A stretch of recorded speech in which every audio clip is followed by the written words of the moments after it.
Heart attack के मामले तो धीरे धीरे बढ़ते ही जा रहे हैं। पहले हम लोग 35 इयर्स के नीचे के लोगों को भी हार्ट अटैक के बारे में सोचते भी नहीं थे, मगर लास्ट 10 से 15 सालों में अब ऐसा लगता है कि कोई भी एज इम्यून नहीं है। यहाँ तक कि 19-20 साल के बच्चे भी अब हार्ट अटैक के साथ में आ रहे हैं। तो इसके साथ ही इसकी जांच भी काफ़ी बढ़ती जा रही है। इसकी जांच को कोरोनरी एंजियोग्राफी कहते हैं। जब भी हम एंजियोग्राफी का नाम लेते हैं तो बहुत सारे लोग ये पूछते हैं कि एंजियोग्राफी मतलब क्या होता है। तो आज हम आपको एक्सप्लेन करेंगे कि एंजियोग्राफी का क्या मतलब होता है। एंजियोग्राफी दो शब्दों से मिलकर बना है, एंजियो और ग्राफी। एंजियो का मतलब ब्लड वेसल्स और ग्राफी मतलब उसकी स्टडी या उसकी जांच। तो किसी भी ब्लड वेसल बॉडी में जो होती है उसकी जांच को हम एंजियोग्राफी कहते हैं। हार्ट की नसें जो हार्ट के ऊपर होती हैं, हार्ट के ऊपर मतलब सरफेस पे रन करती हैं इस तरह से, उनको कोरोनरी आर्टरीज बोलते हैं। तो इनकी जांच को हम कोरोनरी एंजियोग्राफी बोलते हैं। ठीक है। अब ये एंजियोग्राफी कब की जाती है? बहुत सारे इंडिकेशन है, लेकिन 3 मुख्य हैं। पहला, आपके लक्षणों से आपके कार्डियोलॉजिस्ट को स्ट्रॉन्ग सस्पिशन हो कि ये जो लक्षण है वो हार्ट की नसों में ब्लॉकेज से होने वाले लक्षण यानी एंजाइना हो सकते हैं, नंबर 1। नंबर 2 है कि अगर आपका TMT मतलब ट्रेडमिल टेस्ट, जब आपको ट्रेडमिल में चला के ECG किया जाता है और वो पॉजिटिव आ जाए तब एंजियोग्राफी की जाती है।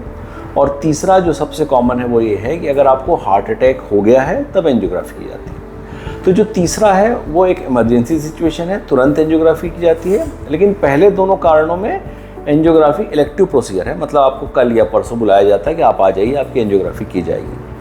तो आपको ये ध्यान रखना है कि जब आप सुबह एंजियोग्राफी कराने के लिए जाएंगे तो आप लाइट ब्रेकफास्ट ले सकते हैं। और वहाँ पहुँचने के बाद में आपका सबसे पहले कुछ टेस्ट होता है, मतलब आपका पल्स कैसा है, ब्लड प्रेशर कैसा है, ऑक्सीजन सैचुरेशन कैसा है। उसके अलावा ब्लड में मेन टेस्ट ये होता है कि आपका हीमोग्लोबिन का लेवल कितना है और प्लेटलेट काउंट वगैरह ठीक है कि नहीं।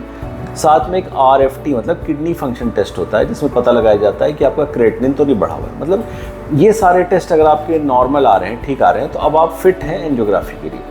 तो जब आप एंजियोग्राफी के लिए फिट होंगे तो आपको कुछ साइट होंगी जिससे हम हार्ट के तरफ पहुंच सकते हैं। तो उसके लिए बहुत सारी साइट्स हैं, लेकिन 2 कॉमन आर्टरीज हैं। एक है रेडियल आर्टरी मतलब हाथ की नस, और दूसरी है फीमोरल आर्टरी मतलब पैर की नस। इन दोनों साइड से हम हार्ट तक पहुंच सकते हैं।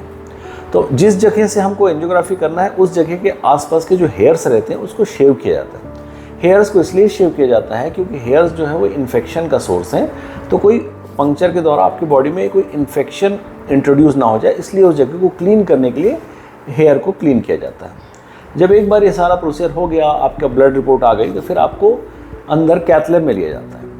एक बात और ध्यान रखने की है कि जो मेडिसिन आप रूटीन में खाते हैं उसको सुबह आने के पहले अपने रूटीन में आप खा सकते हैं। और एंजियोग्राफी के पहले सामान्यतः 3 से 4 घंटे आपको खाली पेट रखा जाता है। इसके बाद आपको कैथ लैब में लिया जाता है।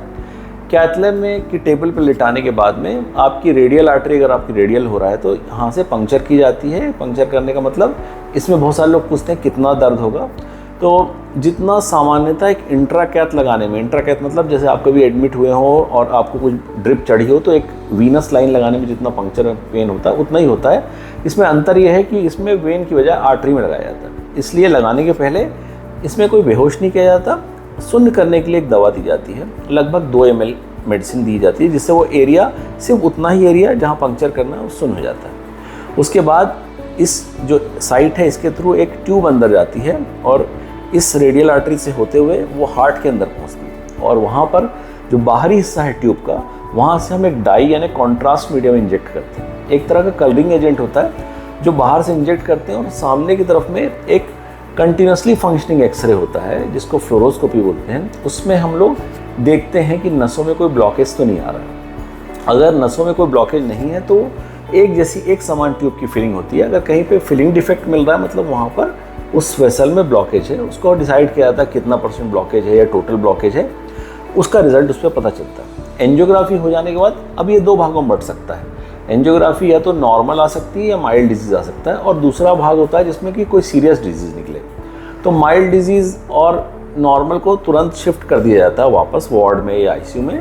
और जिन लोगों को कोई डिजीज़ ज़्यादा निकलती है उनके अटेंडेंट को एक बार बुला करके समझाया जाता है कि ये जगह ब्लॉकेज है, इसका एंजियोप्लास्टी मतलब स्टेंट लगाने की ज़रूरत पड़ सकती है। अगर अटेंडेंट रेडी होते हैं तो प्रोसीजर को आगे बढ़ा के एंजियोप्लास्टी की तरफ चले जाते हैं। अगर वो रेडी नहीं होते हैं तो इस पेशेंट को भी वापस आईसीयू या वार्ड जहाँ भी हो वहाँ शिफ्ट कर दिया जाता है।